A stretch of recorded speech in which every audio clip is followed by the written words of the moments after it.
10월 새사랑교회 수요 공부를 시작하겠습니다. 오늘은 15절부터 이제 공부하게 될 텐데요. 15절 시간이 되면 15절 오늘 원래 15절 16절에 있는 말씀을 주로 공부하고요. 17절 18절 시간 되면 거기까지 오늘 공부하도록 그렇게 하겠습니다. 15절 16절에 있는 말씀을 한번 같이 읽어볼까요? 네, 같이 읽습니다. 여호와께서 모세에게 이르시되 너는 어찌하여 내게 부르짖느냐? 이스라엘 자손에게 명령하여 앞으로 나아가게 하고 지팡이를 들고 손을 바다 위로 내밀어 그것이 갈라지게 하라. 이스라엘 자손이 바다 가운데 마른 땅으로 행하리라. 아멘.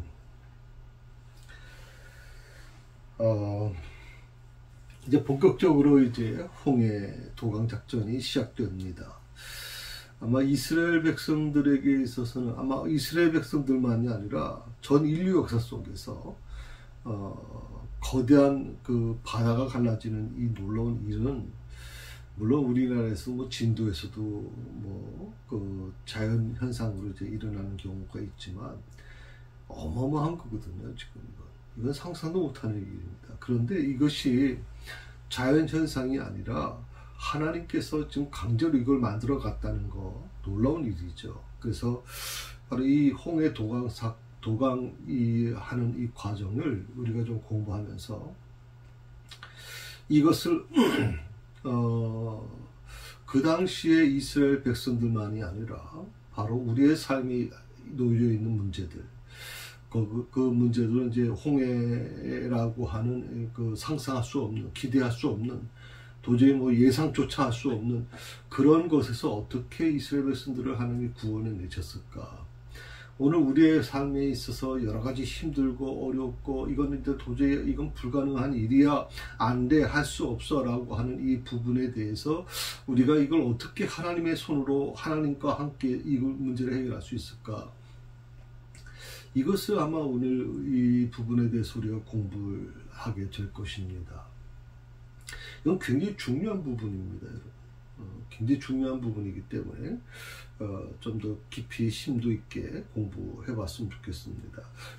자, 하나님께서 모세에게 이렇게 말씀합니다. 너는 어찌하여 내게 부르짖느냐라고 얘기해요. 어찌하여 부르짖느냐?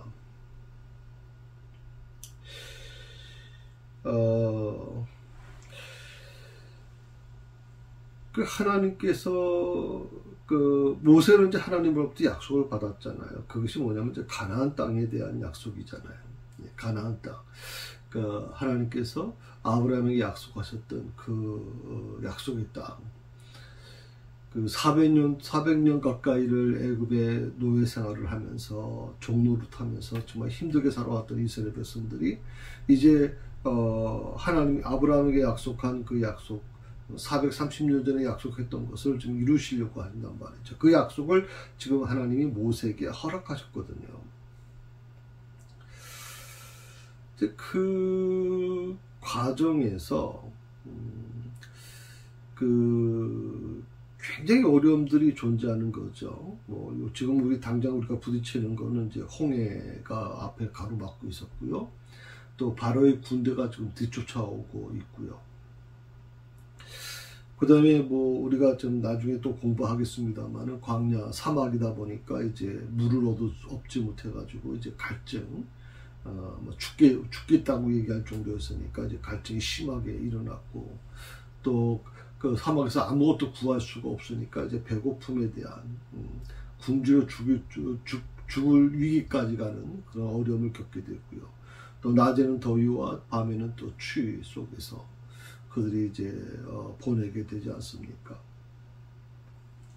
어떻게 보면 이런 모든 것들을 믿음으로 나갔기 때문에 이스라엘 백성들의 삶 속에서 가나안 땅으로 가는 길이 뭐든지 다 평탄한 길이라고 생각하면 안 되죠. 굉장히 힘들고 어려운 길이었을 겁니다.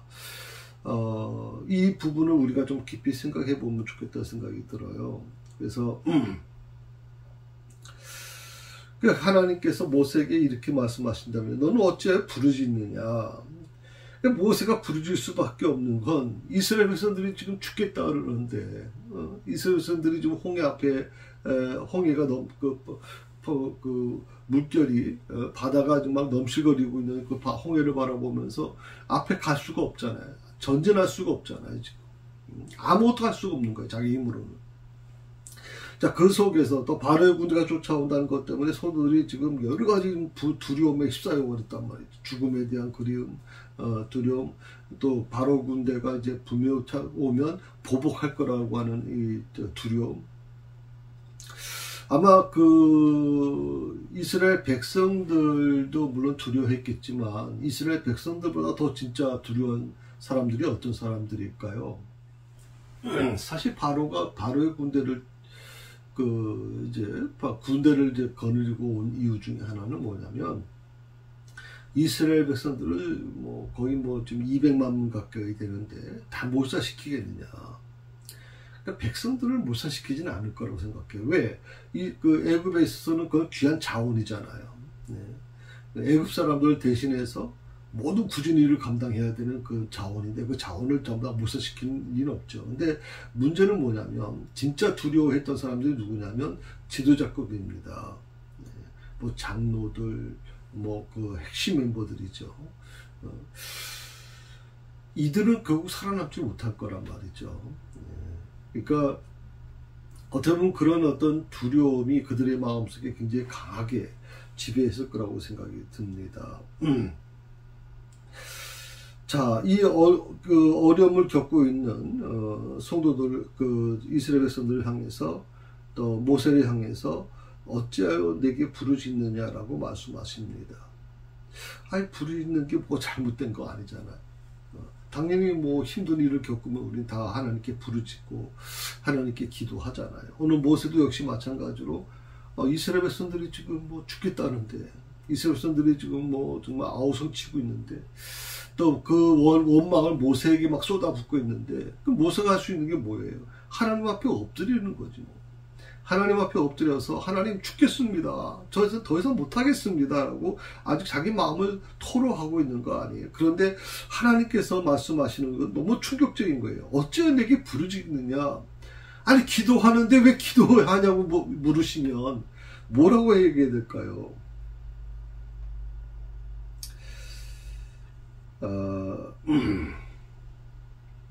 여기서 우리가 참 어떻게 보면 이거 굉장히 중요한 부분인데요. 어떤 때에 하나님께 부르짖어야 되는 건가 하는 거. 어떤 때.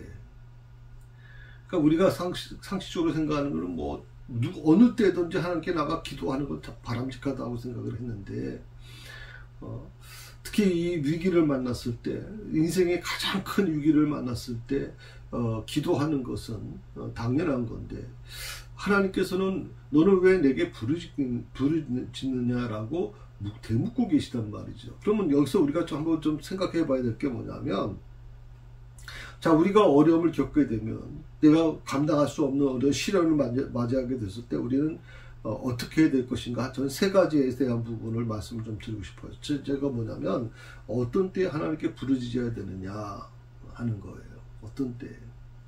두 번째는 뭐냐면 어떤 때에 가만히 서서 기다려야 되는 것인가. 어떤 때. 그리고 세 번째는 어떤 때 행동에 나서야 되는가. 자, 이 세 가지입니다. 어떤 때 하나님께 부르짖을 것인가?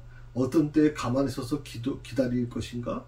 어떤 때 행동으로 나서야 할까? 이것을 분별하기가 굉장히 어렵습니다.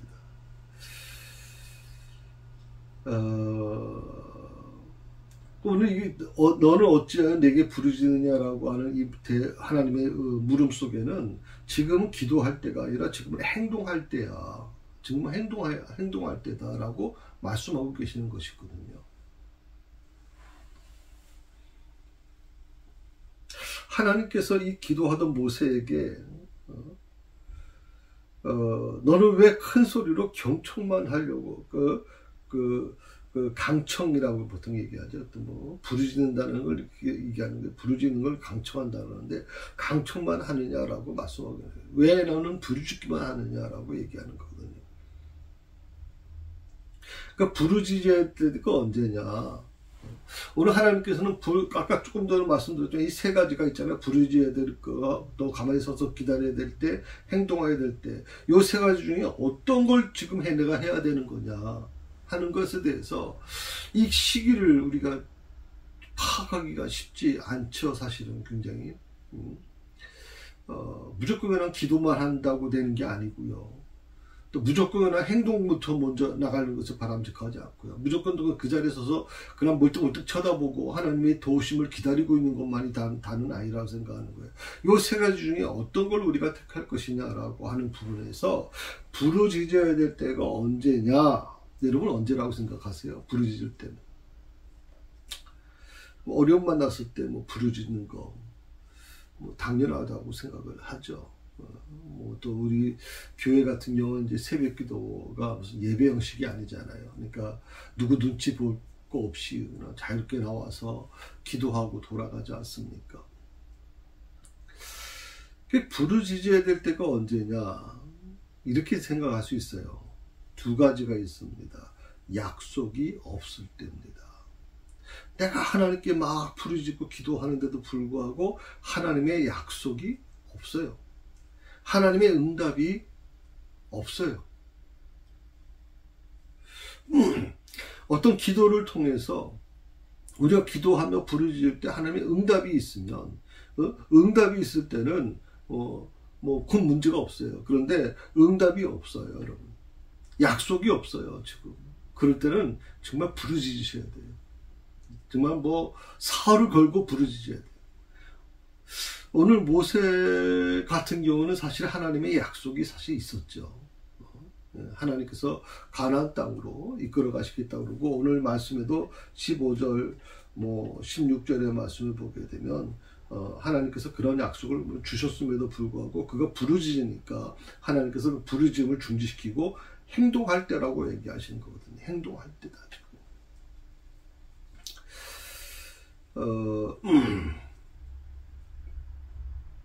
오늘 하나님께서 너는 어찌하여 내게 부르짖느냐라고 이 물으시는 질문 속에는 모세가 해야 될 일이 뭐냐, 모세가 너가 해야 될 일이 있잖아, 그것을 촉구하고 계시는 거예요. 너가 할 일이 있잖아. 지금 너가 지금 기도만 붙잡고 기도만 해야 되는 게 아니라 내가 너에게 약속을 줬잖아. 지금 너에게 약속을 줬고 내가 너에게 분명히 응답을 줄 텐데 그것을 가지고 지금 행동해야 될 때야. 지금 그걸 실천해야 될 때라고 얘기하는 거예요. 촉구하고 계시는 거예요. 할 일을.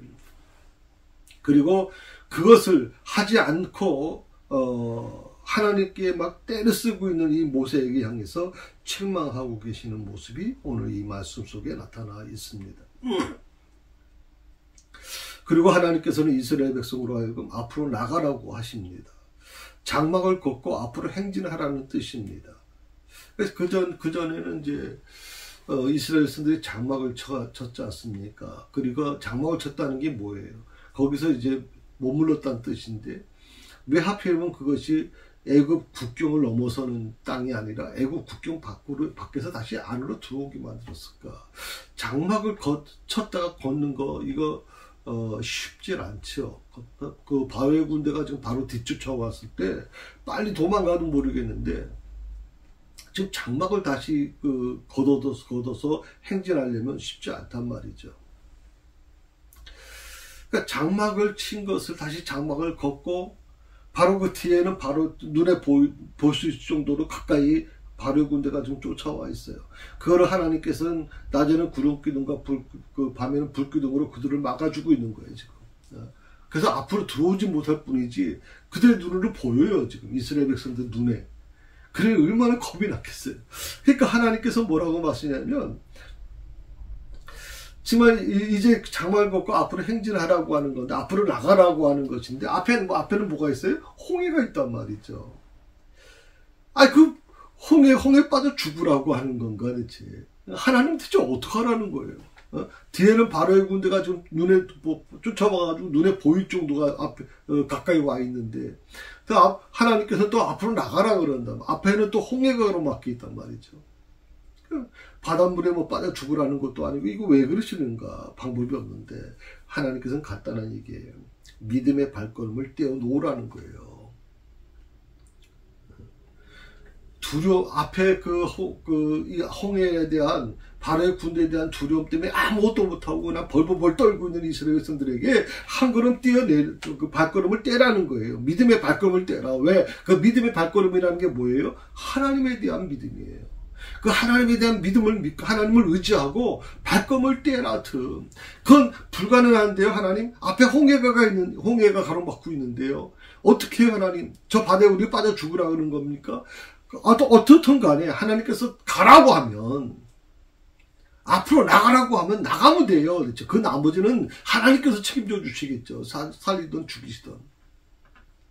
어차피 이스라엘 백성들은 방법이 없어요. 어차피 뒤로 가도 바로의 군대가 군대에서 죽음을 당하게 될 것이고, 앞에 가도 홍해에 빠져 죽게 되고, 아무것도 아니에요. 근데 하나님께서는 믿음의 발걸음을 떼라고 얘기하고 계시단 말이죠. 불가능한 것을 하나님께서 모르시겠어요? 이스라엘 백성들이 불가능하다고 얘기하는 것을 하나님이 모르시고, 하나님 모르시기 때문에 그렇게 하라고 하는 겁니까? 아시잖아요, 하나님은. 아시면서 그들에게 지금 이걸 요구하시는 게 뭐예요? 우리에게는 불가능한 것이지만 하나님에게는 불가능이 아니니까. 이거 여러분 꼭 기억하셔야 돼요. 나에게는 불가능할 수 있지만 하나님에게는 불가능한 것이 없어요, 여러분.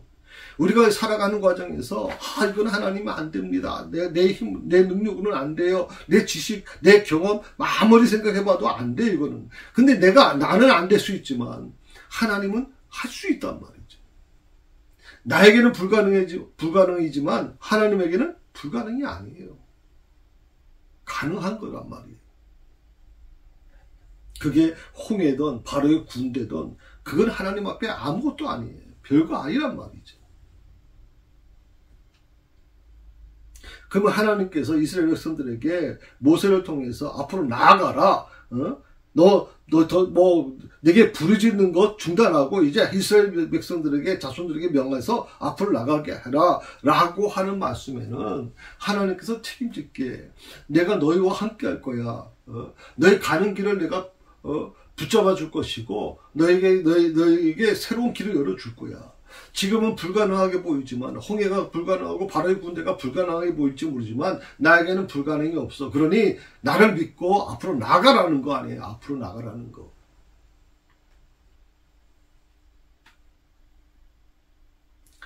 하나님은 먼저 이스라엘 백성이 밤에 홍해를 향해 나가게 했어요. 여기서 좀 특이한 부분이 뭐냐면 바로 이 부분이거든요.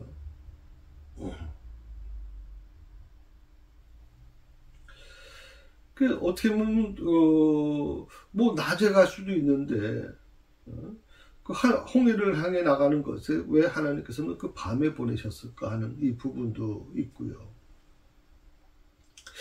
그 다음에 홍해 바다가 갈라지지 않았는데 홍해 바다가 갈라지는 것을 그들이 보여주시면서 앞을 향해 나가라 그랬으면 그래도 이성적으로 이해는 할 수 있죠.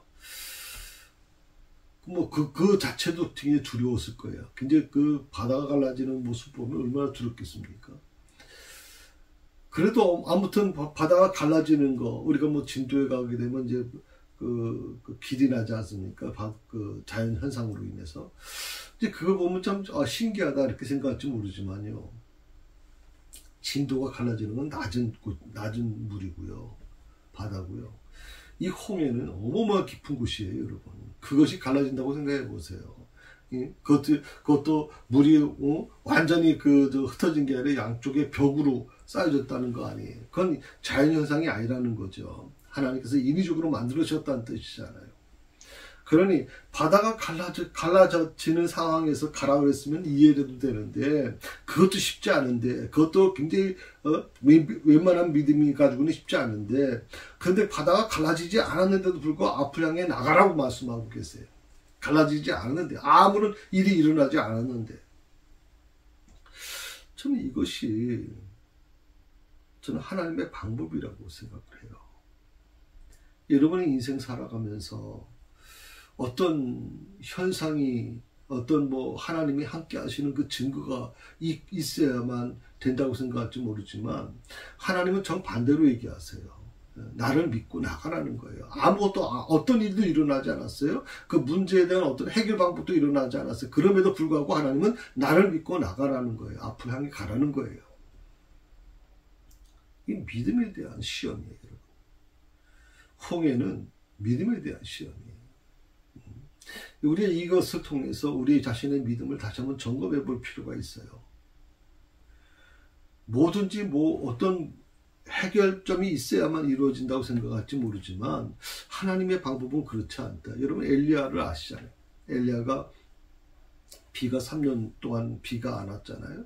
그 비가 안 오는 걸 이제 비가 하나님이 오게 할 것이라고 말씀하셨을 때 뭐 그 엘리야가 그 자기 종을 통해서 계속 산에 올라가서 보라는 겁니다. 어떤 징조가 있는지 보라. 자가같이 7번까지 올라갔잖아요. 뭐 그것도 평지라고 모르겠지만 그 산을 7번 올라갔다는 얘기로 와요, 여러분. 엘리야는 계속 기도하고 있고. 그때도 불구하고 6번까지 그 종이 하는 말이 뭡니까? 아무것도 보이지 않습니다. 아무것도 보이지 않습니다. 그런데도 불구하고 엘리야는 계속 올라가라는 겁니다. 계속 확인하라는 거거든요. 그리고 7번째 이 종의 입에서 놀라운 얘기를 듣습니다. 손바닥만한 구름이 보입니다. 손바닥만한 구름. 엘리야가 어떤 사람입니까? 기도의 사람이잖아요. 하늘에서 불을 내리는 사람 아니에요. 상상을 못하는 사람 아니에요. 그런 능력 있는 하나님의 종이 그렇게 기도함에도 불구하고 6번까지는 아무런 현상도 일어나지 않았다고요. 그리고 7번째 손바닥만한 구름이 보였단 말이에요. 여러분 인생을 살아가면서 삶을 살아가시면서 하나님의 역사, 하나님이 함께 하시는 그런 놀라운 은혜를 우리가 경험해 나갈 때 하루아침에 갑자기 막 번쩍번쩍 막 내가 기도하면 하나님은 곧장 내게 막 앞에서 응답해 주셔. 내가 기도만 하면 하나님은 다 이루어져 주셔. 이런 사고방식을 갖는 게 굉장히 위험합니다. 그런 사고방식 갖는 거.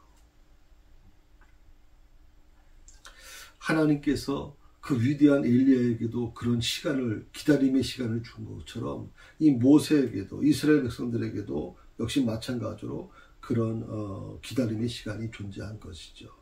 자, 갈라지지 않았어요. 홍해 바다가 갈라지지 않았음에도 불구하고 하나님은 앞으로 나아가라는 거예요. 둘 중에 하나죠. 물에 빠져 죽으라는 건지 아니면 하나님께서 어떤 방법을 통해서 이스라엘 백성들을 구원하실 것인지, 홍해가 갈라지든지 아니면 홍해에 빠져 죽든지 둘 중에 하나잖아요. 그러니까 우리의 믿음은 항상, 저는 늘 그런 얘기를 합니다. 신앙은요, 뭐 아니면 도예요. 뭐 아니면 도. 우리가 이 어떤 신앙생활을 할 때 정말 그 하나님의 놀라운 기적의 역사는요, 그렇게 만만한 게 아니에요, 여러분. 이스라엘 백성들이 그냥 가만히 앉아 있었더니, 하나님께서 다 이렇게 홍해를 가르셨다, 그렇게 생각할지 모르지만, 하나님은 그 홍해를 가르기 전에 어떻게 이스라엘 백성들에게 명령합니까? 앞을 향해 가라는 거예요. 갈라지지 않은, 넘실거리는, 파도가 막 넘실거리는 그 두려움의 그 홍해, 그걸 향해서 대디더라는 거 아니에요. 요단강도 마찬가지입니다. 요단강 어떻게 갈라졌습니까, 여러분? 이스라엘 백성들 제사장이 벗개를 들고 어깨에 메고서 먼저 요단강 물에 발을 디딜 때, 요단강은 특별히 더했어요. 디디는 곳마다 물이 갈라졌거든요. 그러니까 여러분 대단한 믿음이죠.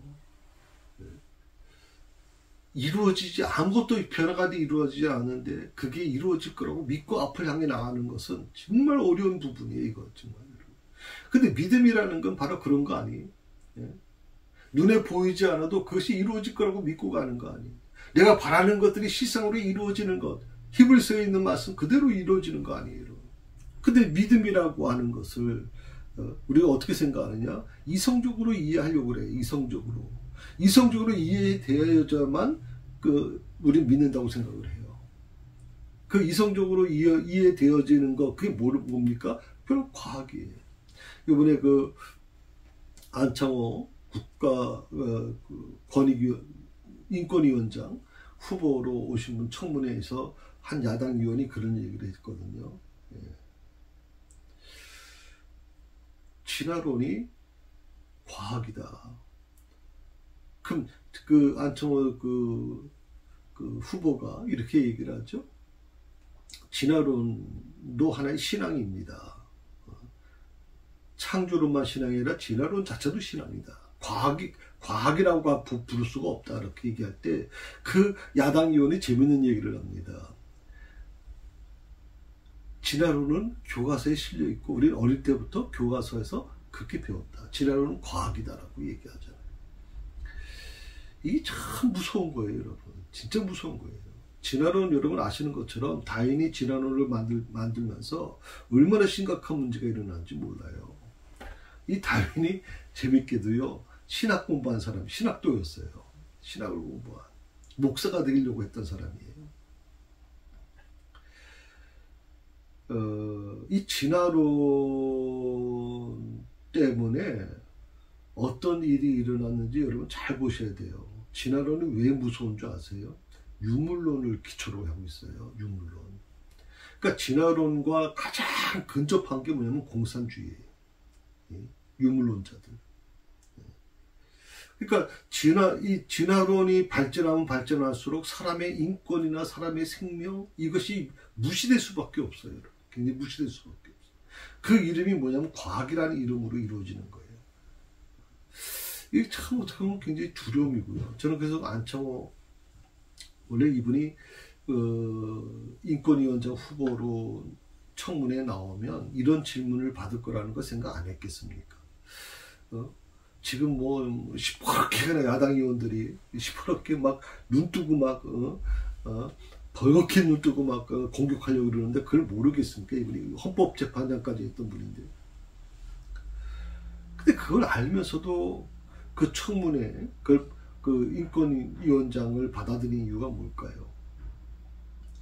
굉장히 어려운 부분이에요. 여러분 조금 더 아시겠지만 그 전에는 애자였잖아요. 동성애자 되신 분이 인권위원장을 하면서 지금 뭐 심각한 문제가 사회 전반적으로 일어났죠. 지금. 이분이 어떤 사명을 가지고 한 것 같아요. 인권위원장을 꼭 하고 싶어서가 아니라 어떤 사명을 가지고 했어요. 그동안 수면 밑에 가라앉았던 창조론은 그런 신앙적인 부분이고 진화론은 과학적인 분야, 이렇게 생각해왔고 그걸 교과서에다 실어놨고 어릴 때부터 세뇌교육 시켜왔는데 이분이 그걸 전면을 깨트려버렸거든. 지금 생방송 하는데 충격적이죠. 저 기독교인입니다 라고 하는, 신학 공부까지 한 사람입니다라고 하는 사람이면서도 뭐라면 교과서에서 그렇게 주장하잖아요. 우리 교과서에서 믿고 어릴 때도 믿어왔잖아요 라고 얘기하잖아요. 두렵습니다. 저는. 우리가 믿음이라는 게 이성적으로 판단하고 믿음이라는 것을 어떻게 보면 과학 안에 있어야 이 믿음이라고 생각하는 분들이 많아요. 여러분. 믿음이 어떻게 과학 안에 존재합니까? 믿음이라는 게 어떻게 내 이성 안에 존재할 수 있습니까? 여러분. 그거를 뛰어넘어야 믿음이 존재하는 것인데, 그러면 광신이 되고 미신이 되는 거라고 생각을 한단 말이죠. 하나님은 이스라엘 백성들에게요, 먼저 뭘 요구하십니까? 순종을 요구합니다. 순종. 앞에가 홍해가 갈라지지 않았지만 앞을 향해 가. 살던 죽던 간에 그건 내가 하나님 믿고 가라. 하나님이 결코 나를 죽이지 않으실 것이다. 하나님이 나를 망하게 하지 않으실 것이다. 비록 지금 내가 고난 속에 있고 아무것도 달라진 것은 없고 지금 막막한 속에 있지만 그래도 하나님은, 내가 믿는 하나님은 절대 나를 망하게 하지 않으신 분이다 라고 하는 믿음이 있다면 지금 아무것도 달라지는 것이 없다 할지라도 그 앞을 향해서 나아가라는 거 아니에요. 그 앞을 향해서 입으로만이 아니라 행동으로 뒷받침하라는 거예요. 행동으로. 그게 바로 믿음이다. 그게 믿음. 16절에 보게 되면 이런 말씀을 하시잖아요. 지팡이를 들고 손을 바다 위에 내밀어 그것으로 갈라지게 하라. 이스라엘 자손이 바다 가운데 육지로 행하리라. 지팡이를 들고, 이 지팡이는 어떤 겁니까? 예, 목동 시절부터 갖고 있던 지팡이죠. 10가지 재앙을 해 나가는데 이 지팡이의 역할이 굉장히 컸죠. 그러니까 이 지팡이, 모세의 지팡이는 곧 하나님이 함께 하신다는 증거고, 하나님이 함께 하시는 현현과 같은 거예요.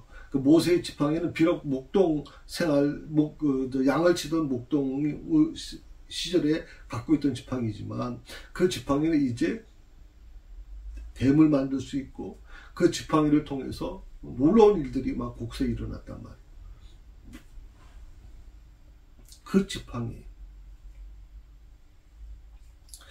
그 지팡이를 들고 손을 바닥에 내밀라. 모세의 손에는 지팡이가 있어요. 근데 바로는 뭐가 있어요? 예, 정예 병거 600승이 있단 말이에요. 정예 병거 600승을 거느리고 왔고, 거기에 수많은 군사들이 좀 있단 말이에요. 최총의 군사들이.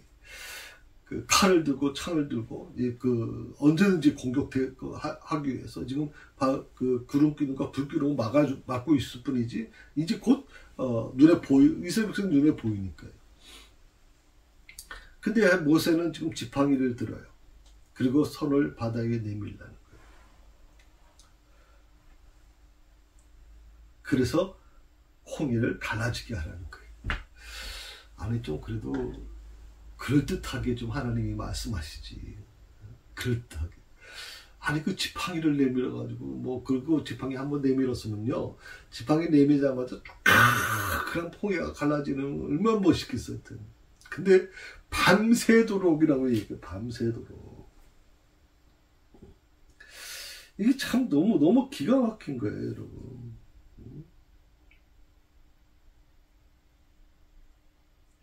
오늘 이 부분이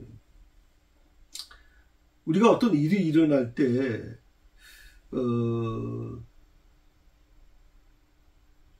여러 가지 우리가 좀 생각해 볼 필요가 있는 게 뭐냐면, 우리가 기도하면 즉각적으로 하나님이 응답해 주셔야 된다고 생각을 하고, 또 목사님들 중에서도 기도하면 즉각적으로 응답받는다. 나는 직통, 하나님과 나는 직통이다. 아주 웃기는 사람들이 많아요, 지금. 웃기는 사람들이 많다. 그러니까 하나님께서 우리에게 요구하시는 게 먼저 순종을 요구하세요. 이 부분을 우리는 꼭 기억하시면 좋겠고요. 자, 홍해가 하나님은 분명히 말씀하시는 게 뭐냐면, 지팡이를 들고 손을 바다 위에 내밀어서 홍해를 갈라지게 하라. 아니, 이게 상식적으로 이해가 잘 안 되는 건데, 하나님은 그걸 하라는 거예요, 지금. 그리고 놀라운 말씀을 또 하나 주세요. 이스라엘 자손이 바다 가운데 육지로 행하리라. 하나님의 역사는요, 내 능력 가지고, 내 능력을 초월하시는 거예요. 내가 가진 것, 이 모든 것들, 내가 갖고 있는 지식, 권력, 물질, 이거 아무것도 아니야, 하나님 앞에서는. 괜히 이거 가지고 그냥 이 세상에서 사람들 앞에 자랑하고, 이 사람들 앞에 그 권력, 조금만 갖고 있는 권력 가지고, 드러내려고 하고. 요즘에 저는 국회의원들의 모습을 보면 참 한심해요. 여당이나 야당이나. 정말 한심해요, 정말. 국민이 뽑아준 그 권력 가지고요, 정말 국회 청문회 보면요, 너무 부끄러워서 말을 못해요, 여러분. 부끄러워서. 그 가장 청문회가 발달된 곳이 바로 미국이에요. 미국은 상원 청문회가 있고 하원 청문회가 있어요. 우리는 국회 하나밖에 없지만 거기에 상원과 하원 청문회가 따로 있어요. 그런데 그 청문회에서 그 상원의원이나 하원의원이 그 질의를 할 때 우리처럼 이렇게 또 좀 평범한, 그러니까 수평으로 앉아가지고 이렇게 토론하는 게 아니에요. 상원의원은 저 위쪽에 앉아 있고요. 청문회 그 증인으로 나온 사람은 저 밑에 앉아 있어요, 여러분. 벌써 그 자리에 앉는 순간부터 뭔가 위압감에 눌리게 돼 있단 말이죠.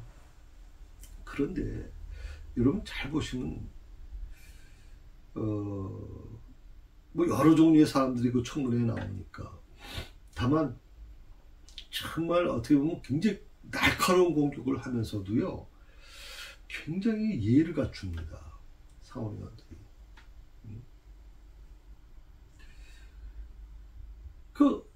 특히 이 군인들, 특히 장성들, 뭐 범죄 사실이 있지 않은 한 장성들, 군인들 같은 경우에는 굉장히 그 상원의원이라 할지라도 굉장히 예를 갖춥니다. 우리나라 같은 경우는 너무 기가 막히잖아요. 국회의원이라고 하는 사람들이, 국회의원이라고 하는 이 사람들이, 그래도 저도 3스타를 별 2개, 3개 단 사람들은 일평생 군대에서 경력을 쌓아오신 분들이잖아요. 그런데 너무나 이 부끄러워. 이 정치라고 하는 게 군인들을 완전히 옛날 과거에 전 그런 생각이 들었어요. 옛날 무신 정권이 일어난 이유가 뭐예요? 문신들이 무장들을 굉장히 무시했잖아요. 교회는 무신들이 이제 견디다 못해가지고 이제 반란을 일으키고 욕을 일으켜가지고 문신들을 대고 막 척살하지 않았습니까? 전 요즘에 그런 모습이 자꾸만 느껴져요. 서로 존중해주고 예의를 갖춰주면 얼마나 좋아요. 일평생 군대에서 정말 힘들게 그 별까지 따신 분들인데, 이런 분들을 밖에 나가서 서 있으라, 반성해라. 여러분 이걸 어떻게 그런 함부로 얘기합니까? 지금 나이가 지금 50대 중반 60 가까우신 분들인데, 저는 도저히 그 예의가 안 된 사람들이라 안타까워요. 지금 안타까워.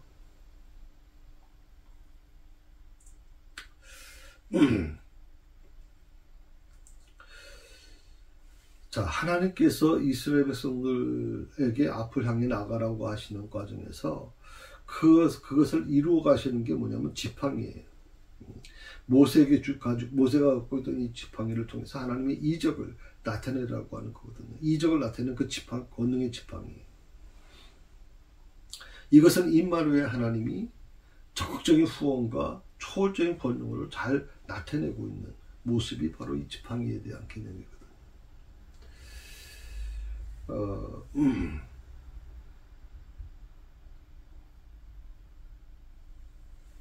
그 지팡이를 잡은 손을 바다 위에 내밀라고 하세요. 이것은 모세를 통해서 하나님께서 그 초자연적 역사를 일으키시겠다는 그런 약속입니다. 그걸 보여주시는 겁니다. 모세가 갖고 있던 이 지팡이를 통해서 10가지 재앙을 하나님께서 만들어 가신 것처럼 아마 이 바로가 이 지팡이만 보면 벌벌 떨었을 거예요. 마찬가지로 이스라엘 백성도 이 지팡이를 보면 굉장히 하나님이 함께 하신다는 것을 느꼈겠죠. 그러니까 모세를 통해서 하나님이 이 지팡이를 든 손을 가지고 바다를 향해 내밀라. 조금 전에 말씀드린 것처럼 그러면 순식간에 하나 갈라지면 좋은데 그렇지 않고 밤새도록 아마 그 지팡이를 들고 있었을 거예요. 그렇다면 모세가 아무리 어떻든 간에 지금 80이 넘은 사람만이, 여러분 한번 생각해보세요. 그냥 빈손을 가지고 손을 들고 있는 것도 쉽지 않은데 지팡이를 든 손을 들고 있다면 얼마나 힘들겠어요. 아마 저는 거기서 아마 뭐 호렙산에도 마찬가지겠지만, 또 뭐 다른 어떤 전쟁에서도 마찬가지겠지만, 모세가 이제 손을 들고 기도하면 거기에 돌을 갖다 놓고 뭐 아론과 홀이 또 그 손을 들어주고 이제 그런 부분이 있었지 않습니까? 마찬가지로 아마 이때도 모세의 손을 같이 지탱해 주는 사람들이 존재했을 것입니다. 그걸 또 맞춰주지 않으면 불가능했겠죠. 그럴 때 바다가 육지가 되어서 이스라엘 백성들이 그리로 걸어갈 것이라고 지금 주님은 말씀하고 있습니다. 지팡이를 앞을 향해서 내밀라. 모든 이스라엘 백성들이 그 지팡이를 초점을 맞출 것이고 하나님이 어떻게 역사하시는지를 보게 될 거예요. 밤새도록 바람이 불어서 그 홍해를 가를 때 이스라엘 백성들은 그 과정을 통해서 잠시 이루어지는 게 아니라 순간적으로 이루어지는 게 아니라 밤새도록 이루어지는 걸 통해서 그들의 믿음을 다시 한번 점검하고 그것이 물이 막 이렇게 갈라지는 모습을 보면서 얼마나 놀랐겠어요. 그런 것들을 자기 마음속에 깊이 새기는 거예요. 하나님은 그걸 원하시는 거예요. 내 믿음이 그렇게 해서 성장해 나가는 거예요, 여러분. 하나님은 우리의 믿음을 한순간적으로 갑자기 믿음 없던 사람을 갑자기 어느 순간인가 믿음이 생겨가지고 막 붕붕 떠다니는 것처럼 만드는 게 아니에요. 하나님께서 믿음은 구원은 선물로 주시지만 그것이 자라게끔 만들어가는 거. 이거는 여러분 시간이 요하는 거예요. 시간이. 그러니까 너무 조급해 하실 필요 없어요. 믿음이 좀 부족하신 분들도 하나님께서 서서히 그 믿음을 성장시켜 나가실 거예요. 겨자씨 하나를 얘기하잖아요. 겨자씨 하나. 왜 그 겨자씨 하나를 예수님께서 예를 들으셨을까요? 그 겨자씨 하나이 큰 나무를 이루는 것처럼 눈에 거의 보이지도 않을 정도로 작은 겨자씨가 큰 나무가 되어서 거기에 새들이 깃들 정도로. 어떻게 여러분의 믿음이 그렇게 될 경우에 어느 날 갑자기 가고 났더니 그렇게 되는가? 아니요. 오랜 시간이 필요한 겁니다. 오랜 시간. 그래서 믿음의 그 연단, 믿음의 그 과정은 하루아침에 이루어지는 게 아니라는 거 꼭 기억하시면 좋겠습니다. 하나님은 믿음으로 불가능을 도전하라고 말씀하고 계세요. 혹시 여러분의 삶 속에서 조금 늘 제가 지금 말씀드렸지만 이건 불가능한 거야, 이건 할 수 없어, 그러면서 우린 뭐라고 하는 거야? 이건 하나님도 어쩔 수 없을 거야, 하나님도 어떻게 할 수 없는 거야 라고 하는 그런 어떤 불신을 우리가 갖고 있는 거 아닌가. 이스라엘 백성들도 마찬가지였을 겁니다. 저 홍해 하나님도 어쩔 수 없는 거예요. 저거는 인간적으로 할 수 없는 거야. 인간적으로 할 수 없는 것도 하나님이 할 수 없다고 그들이 판단해 버리는 거예요. 여러분, 이 믿음의 가장 위험한 게 바로 이 부분이에요. 내 스스로 하나님의 어떤 역사를 제한해 버리는 거예요. 성령의 역사를 제한해 버리는 거거든요.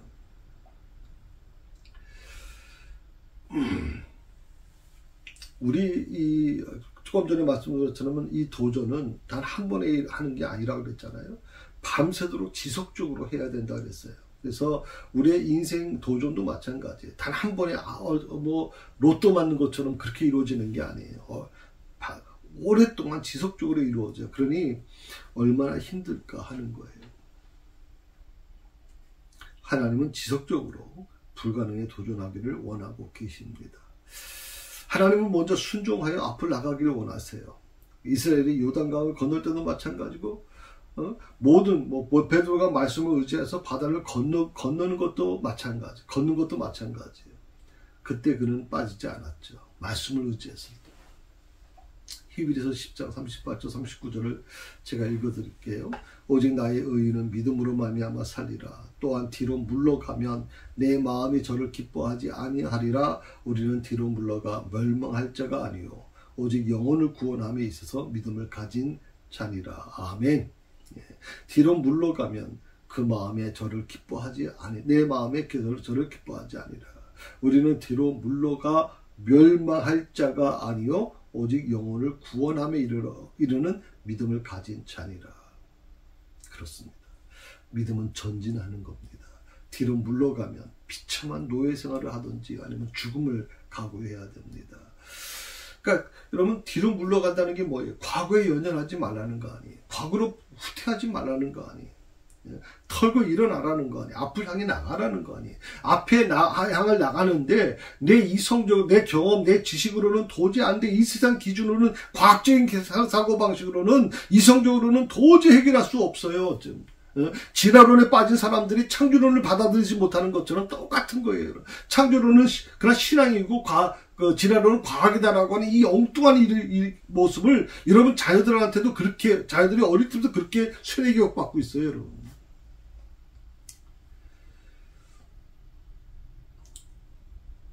그래서 뒤로 물러가면 안 돼요. 믿음으로 전진해 나가야 돼요. 그러면 하나님께서 어떻게 친히 열어주신다. 아멘. 길을 열어주십니다. 아무것도 보이지 않아도 저는 이런 생각을 해봤습니다. 바로의 군대가 바로 뒤끝까지 쫓아왔잖아요. 근데 하나님께서 그 오랜 시간 동안 그들을 구름 기둥과 불 기둥으로 묶어두세요. 더 이상 접근하지 못하도록 간병을 만들어 버리는 거예요. 그리고 앞에 홍해가 넘실거리고 있는데도 불구하고 하나님은 그 앞을 향해 나가라고 하시죠. 그 다음엔 하나님께 맡기라. 이스라엘 백성들은 그렇게 훈련받았어요. 그러니 강할 수밖에 없어요. 우리처럼 머릿속에 계산하지 않아요. 우리처럼 과학적인 사고방식에 얽매 있질 않아요, 여러분. 그 과학을 뛰어넘으시는 분이 하나님이시니까. 오늘 우리에게도 그런 믿음으로 돌아갔으면 좋겠습니다. 여러분 자녀들한테 그 믿음을 가르쳐 주셔야 됩니다. 기도하십시다. 하나님 감사합니다. 오늘 우리에게 주신 말씀을 깊이 묵상합니다. 이 말씀 온전히 우리 자신에게 적용할 수 있게 하여 주시고, 비록 앞에 홍해가 가로막고 있고 그 홍해는 도저히 우리 상식과 지식과 경험과 능력으로는 이 세상의 기준으로는 불가능하지만 하나님은 할 수 있다. 그 믿음을 가지고 하나님을 믿고 앞을 향해 나가라고 하신 그 하나님의 말씀을 우리가 내 자신의 신앙으로 받아들이길 원합니다. 우리의 삶에 어떤 어려움이 있더라도 주님 붙들고 가게 하시고 그 속에서 놀라운 은혜를 경험할 수 있도록 도와주옵소서. 감사하며 예수님의 이름으로 기도합니다.